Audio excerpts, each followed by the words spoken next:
Boa tarde, eu sou Iris Trindade Chacon, apresento o artigo com o título Análise de risco na avaliação de conformidade de medidores de vazão do tipo de deslocamento positivo. O artigo foi elaborado em conjunto com a Janaína Oliveira, com Rodrigo Ozanam e Rodrigo Costa Félix. O roteiro da apresentação inicia com a introdução, traz o método, resultados, discussão e conclusão. Os medidores de vazão do tipo de deslocamento positivo têm aplicação na quantificação de fluidos em relações comerciais ou para fins industriais em diversos processos.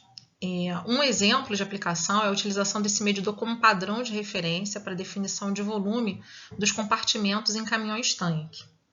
Os veículos-tanque rodoviários têm importante papel econômico, uma vez que efetuam o transporte e medição de diversos líquidos, dando destaque, nesse caso, para os combustíveis líquidos.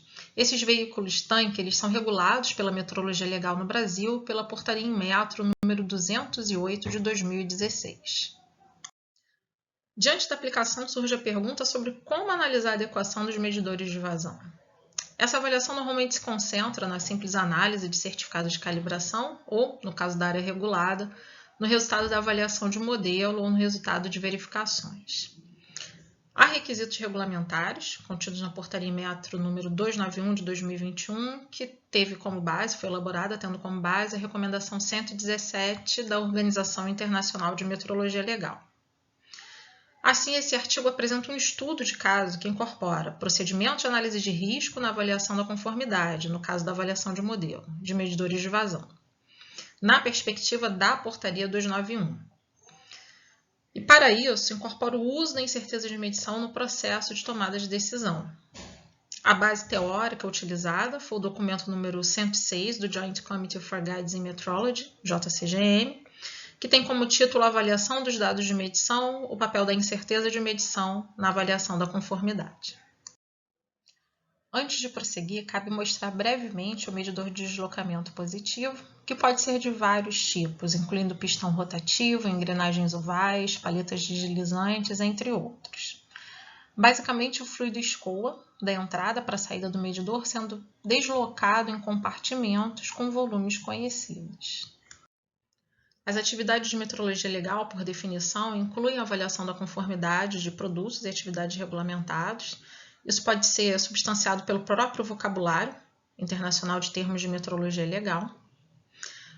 Outro ponto importante é que a avaliação de modelos de instrumentos de medição é uma das atividades de metrologia legal e, como já foi mencionado, para esse caso específico, que é para medidores de vazão de líquidos diferentes de água, o ato regulamentar no Brasil é a Portaria em Metro 291 de 2021.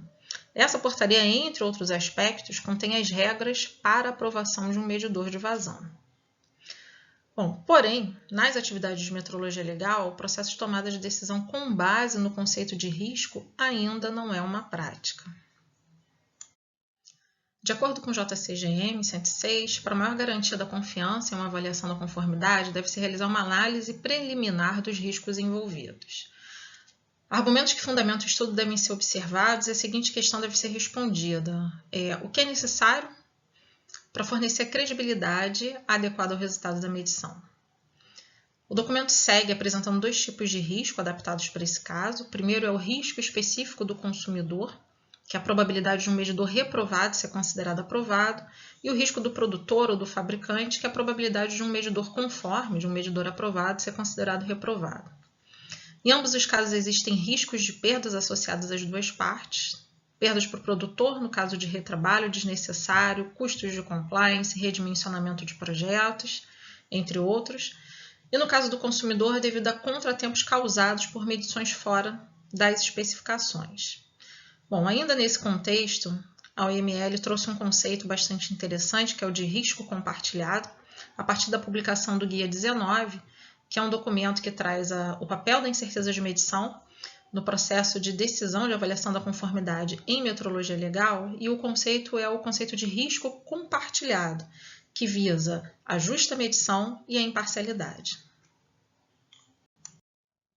Como abordagem inicial, podemos entender PC como a probabilidade de conformidade do medidor de vazão. Assim, o risco para o consumidor, PC barra, pode ser entendido pela equação 1 apresentada. Então, o risco para o consumidor é 1 menos a probabilidade de conformidade do medidor de vazão.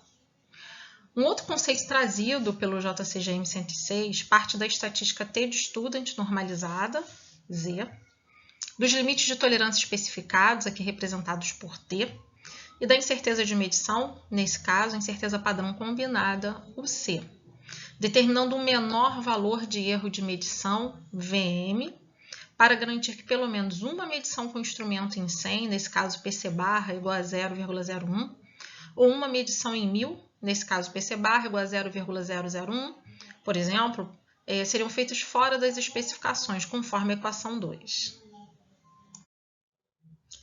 Outra informação relevante na análise é o conceito de zona de aceitação, para incorporar os dados de incerteza de medição na regra de decisão. Bom, a figura que está sendo construída apresenta duas possibilidades de tomada de decisão, com base no uso de uma zona de aceitação restrita ou de uma zona de aceitação folgada. Nesse caso específico, está sendo apresentado o valor de referência por RV,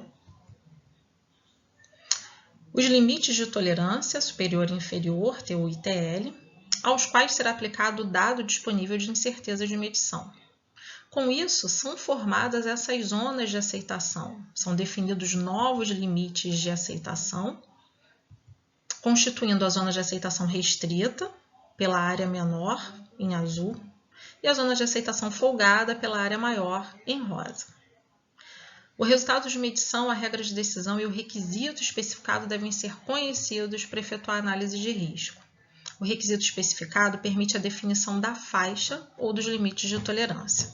Essa é uma informação importante trazida pela nossa referência. Apesar da exposição do slide anterior, a prática comum nas ações de metrologia legal utiliza apenas os dados do erro, representado por E aqui, como critério de análise na tomada de decisão. Assim, o erro máximo admissível, o MPE, é estabelecido para cada instrumento de medição que pode ser definido para classes de exatidão, faixas de medição ou para o instrumento indiscriminadamente. No caso dos medidores de vazão, o erro máximo admissível é estabelecido para classes de exatidão. Bom, novamente, em torno do valor de referência, são considerados os limites de erro máximo admissível, criando a zona de aceitação. Então, considera-se somente a variação do erro máximo admissível em torno do valor de referência, sem considerar variabilidades inerentes ao processo de medição, uma vez que a incerteza de medição não é considerada nesse caso. Apresentando agora o método utilizado, bom, como já dito anteriormente, foi utilizado o estabelecido no documento JCGM 106. Também foram usados dados já existentes da avaliação de modelo desse medidor de vazão, que tem classe de exatidão 0, 3 e, com isso, tem que atender ao erro máximo admissível de 0,2%. Foi feita a avaliação de desempenho inicial com 3 fluidos diferentes, tendo como procedimento a totalização de volume, comparada com um provador compacto, que foi o padrão de referência, em 6 valores diferentes de vazão nominal, distribuídos entre a vazão mínima e a vazão máxima da faixa de medição, sendo realizadas 3 repetições do volume totalizado em cada valor nominal de vazão. Para comparação, foi feita a análise tradicional, usando o critério do erro pela metrologia legal e confrontada com a análise proposta pelo JCGM 106. Na seção de resultados, a tabela apresenta os valores de erro obtidos no procedimento. Esses valores serão analisados de acordo com o critério usual da metrologia legal e de acordo com a proposta inserida pelo JCGM 106. Utilizando o critério do erro máximo admissível, são apresentadas as curvas de erro do medidor, com cada um dos olhos usados, representado por cores diferentes, sendo possível observar que se comportam dentro dos limites estabelecidos, representados pela linha tracejada. Agora, tendo como base o JCGM, algumas abordagens possíveis. Para uma incerteza considerada igual a 0,07%, a partir das probabilidades de risco escolhidas para o consumidor, nesse caso PC barra, com os valores de Z correspondentes e tomando T igual a 0,2% para essa classe de medidor, foram estimados os menores valores de erro de medição, VM, como visto anteriormente. Isso significa que VM é o erro mínimo medido, garantindo que menos de 5 medições em 100, é o caso da primeira linha, uma em 100 ou uma em 1000 realizadas com medidor estarão fora das especificações. Outra análise foi possível com base no modelo proposto pela figura que apresentou as zonas de aceitação, agora replicada nesse slide, nos casos da incerteza, considerando a probabilidade de 95% e de 99%. Então foram substituídos os valores de incerteza aplicados à tolerância para essa classe de medidor, criando as zonas de aceitação restrita e as zonas de aceitação folgada, representadas pelas áreas em azul e rosa, respectivamente. Bom, como regra de decisão, para que o medidor seja considerado conforme, o erro apresentado em cada ponto de teste, para cada fluido utilizado, deve estar dentro da faixa criada pela zona de aceitação restrita, para uma aceitação rigorosa, ou dentro da zona de aceitação folgada, para uma aprovação limitada ou menos rigorosa. O que é importante observar é que o valor anteriormente estabelecido como apenas o erro máximo admissível de 0,2%, passa a ser assumido por valores criados ou valores calculados e recolocados nesses novos limites de aceitação, tanto para a zona restrita como para a zona folgada. Tratando agora da discussão. Bom, analisando os dados com base na regra usual estabelecida, todos os valores de erro estão dentro da faixa criada pelo erro máximo admissível, ou seja, 0,2%. Bom, dado esse critério, o medidor atende a avaliação de modelo ao usar os 3 olhos. Agora, observando as zonas de aceitação criadas, e considerando como regra de decisão todos os valores de erro medidos estarem dentro do SAB, que é a zona de aceitação restrita, os dados obtidos indicam que, assumindo a probabilidade de 95%, aqueles valores para U 95%, o medidor seria aprovado apenas para os fluidos 2 e 3. Considerando a probabilidade de 99%, o medidor não seria aprovado porque apresenta valores não conformes em todos os 3 olhos usados no ensaio. Voltando à discussão sobre a análise da adequação desse medidor como padrão nas verificações de veículo-tanque ou em qualquer outra aplicação que esteja coberta pela portaria 291, cabe uma reflexão. O que fica evidente é a importância do dado da incerteza de medição ao agregar valor ao processo de tomada de decisão.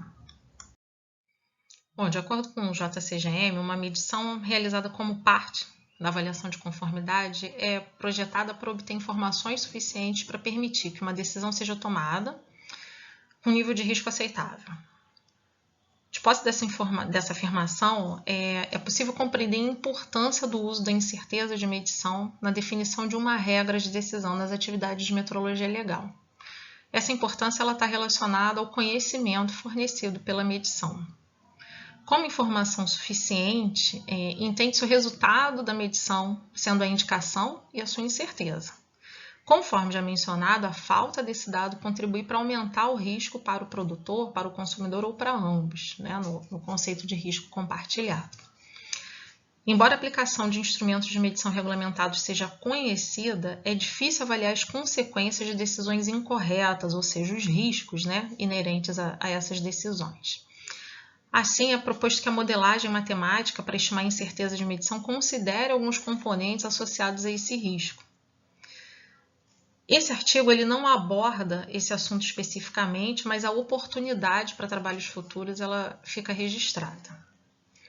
Bom, o presente artigo se dedicou ao estudo de um único caso, como uma abordagem inicial do assunto, mas não se esgota aí. É recomendado fortemente uma pesquisa mais aprofundada e é sugerido também concentrar esforços em ações de avaliação de modelo, porque tem mais dados disponíveis. Se a metrologia legal trata de medições diretamente relacionadas às relações comerciais, saúde, segurança, proteção do meio ambiente, entre outros assuntos, a tomada de decisão deve ser o mais segura possível. Então, sempre tem um risco associado. Do ponto de vista do regulador, a falta de informação adequada sobre a medição, no caso, a incerteza de medição, a falta desse dado, pode trazer consequências negativas que vão muito além das perdas financeiras. Muito obrigada pela atenção, segue o meu contato na tela e agora eu fico disponível para responder eventuais dúvidas sobre o assunto.